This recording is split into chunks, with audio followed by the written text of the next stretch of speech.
If you are inviting people to mediate, and those people whom you are inviting to mediate are interested parties, people who have to gain from your quarrel or from your difficulty, don't expect any reconciliation. They won't be honest. I said at the beginning of Mass, our country is being torn apart by the incapacity to reconcile.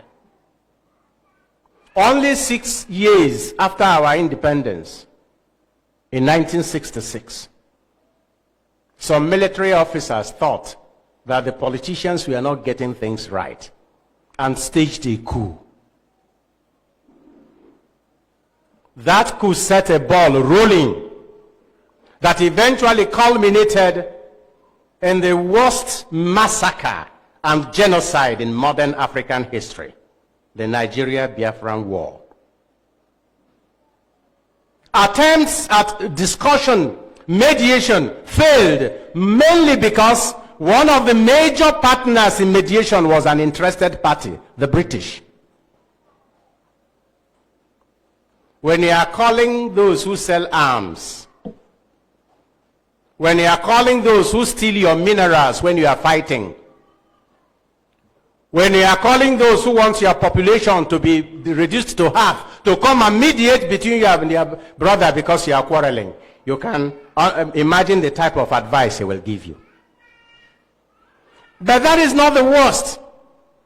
The worst is that since after that war, no attempt has been made at reconciliation. Let us talk this thing over.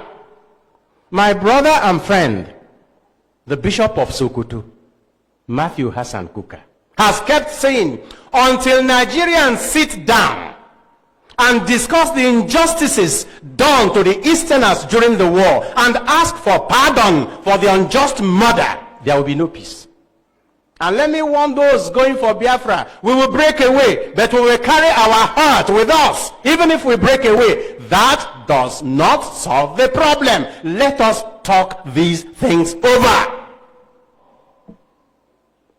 After the war, they told us there will be reconstruction, reconciliation, and rehabilitation. As not one of those things was done.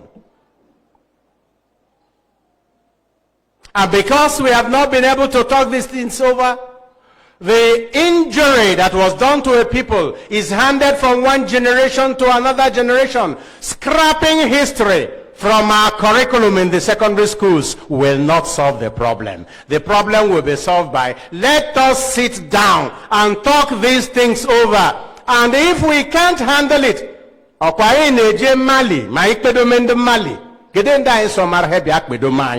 going to Mali to reconcile them.